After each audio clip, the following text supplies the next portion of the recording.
HSC 25, 26, 27 batch যারা এই ভিডিওটা দেখছো সবাইকে স্বাগত জানাচ্ছি। আজকের ক্লাসে আমরা আলোচনা করব বাংলা প্রথম পত্রের বিলাসী গল্পের বোর্ডে আসা সকল এমসিকিউ নিয়ে। স্পেশাল এইচএসসি 25 ব্যাচ তোমাদের জন্য ভিডিওটা বানাচ্ছি। তোমরা সবাই ভালো মতো পরীক্ষা দিয়েও ভয় পেও না। হ্যাঁ, শরৎচন্দ্রের প্রথম মুদ্রিত রচনা কোনটি? সো বারবার যেটা বলি আমি প্রত্যেকটা ভিডিও শুরুতে, তোমরা পাঠ পরিচিতি আর হচ্ছে কবি পরিচিতি, এই দুইটা জিনিস খুব ভালো মতো পড়বা, ঠিক আছে? সো এই দুটো জিনিস থেকে কিন্তু প্রচুর পরিমাণে প্রশ্ন আসে। সো এটার অ্যান্সার হবে মন্দির, ঠিক আছে? শরৎচন্দ্র কিন্তু প্রথম এই মন্দির রচনা, এই মন্দির যে লেখাটা গল্পটা, এটাকে কিন্তু তিনি রচনা করেছিলেন। প্রথমবার মুদ্রিত হয়েছিল এটা। মৃত্যুঞ্জয় কোন ক্লাসে পড়তো? মৃত্যুঞ্জয় কিন্তু 3rd ক্লাসে পড়তো, ঠিক আছে? আমাদের গল্পে কিন্তু বলা হয়েছে যে মৃত্যুঞ্জয় কোন ক্লাসে পড়তো? 3rd ক্লাসে। সো এটা তোমরা একটু দেখে নিবা। মৃত্যুঞ্জয়ের ক্লাস নিয়ে বেশ কয়েকটা জিনিস আছে যে তার কোন ক্লাসে পড়ার খবর আমরা কখনো শুনি নাই, বা এই টাইপ জিনিসপত্র একটু দেখে নিবা। দেখো, গ্রামের মধ্যে মৃত্যুঞ্জয় ছিল এমনই সুনাম।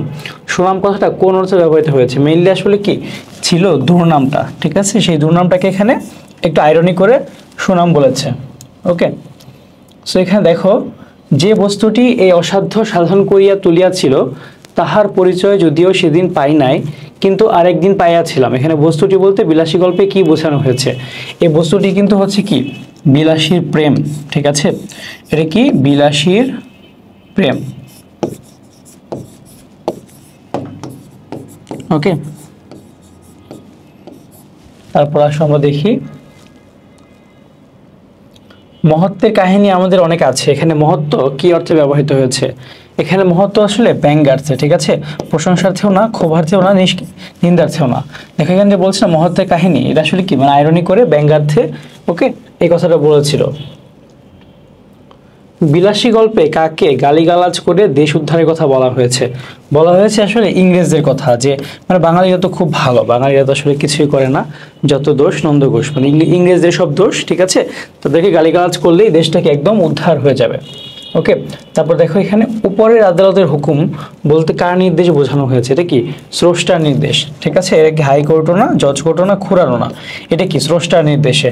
ওকে, যখন হচ্ছে তোমার মারা গেল মৃত্যুঞ্জয় যখন মারা গেল, সেটা কি ধর্ম একদম দফরফা হলো কার আদেশে? সেটা কিন্তু একদম উপরের আদালতের আদেশেই কিন্তু শেষ পর্যন্ত কি তার খুড়া জমি সব পেয়ে গেল। তারপর দেখো এখানে বাবুরা আমাকে একটিবার ছেড়ে দাও, আমি রুটিগুলো ঘরে দিয়ে আসি।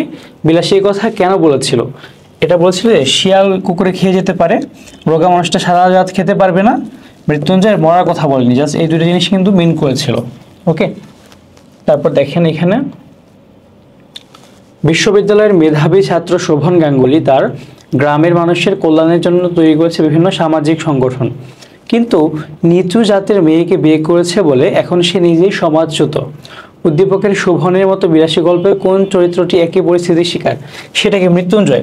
মৃত্যুঞ্জয় কিন্তু গ্রামের সবাইকে বিভিন্ন ক্রাইমে হেল্প করেছে, বিভিন্নভাবে কাজ করেছে, কিন্তু যখন সে একটা নিচু জাতের মেয়েকে বিয়ে করলো তখন কিন্তু সবাই তাকে কি মানে এক ঘরে করে দিল, তার সাথে কেউ মিশবে না, এটা ওটা করবে না।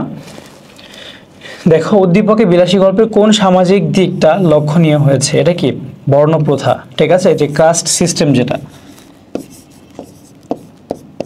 কাস্ট সিস্টেম, এটাই কিন্তু এখানে দেখানো হয়েছে। তারপর দেখো এখানে সামনে যাই যদি আমরা এখানে দেখো যে শহরে জরুরি কাজে এসেছে প্রীতিময় চাকমা।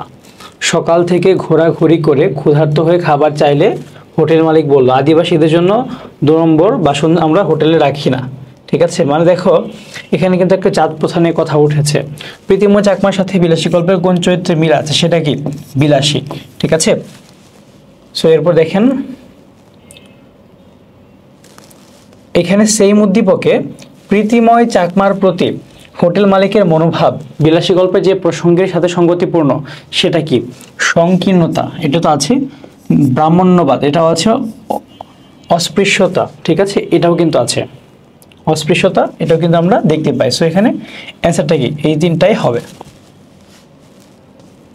তারপর দেখেন ব্রাহ্মণের শিক্ষিত ছেলে সমীর ভালোবেসে বিয়ে করে গ্রামের জেলে সম্প্রদায়ের শিক্ষিত মেয়ে নীলিমাকে রাশভারী বাবা উপেন্দ্রনাথ তাদের রাজি না হয়ে সমীরকে সম্পত্তি থেকে বঞ্চিত করে। সমীর ও নীলিমা আত্মনির্ভরশীল হয়ে এখন সুখে আছে। এখানে উদ্দীপকের বিলাসী গল্পের কোন চরিত্রের সাথে সমীরের মিল আছে? অবশ্যই মৃত্যুঞ্জয়ের সাথে। তাকেও কিন্তু বিয়ে দিতে চায় না প্রথমে, ঠিক আছে, বিলাসীর সাথে, কিন্তু সে কিন্তু বিয়ে করে পরে সুখে ছিল।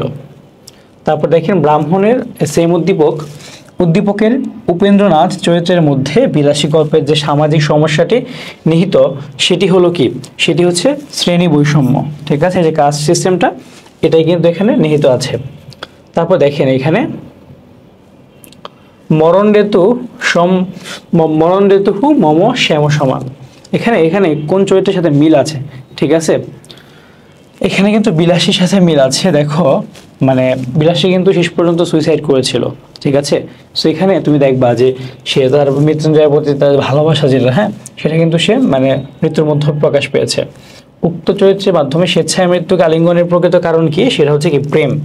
তার যে প্রেম বলো বা ভালোবাসা বলো, সেটাই কিন্তু এখানে প্রধান হয়ে আছে।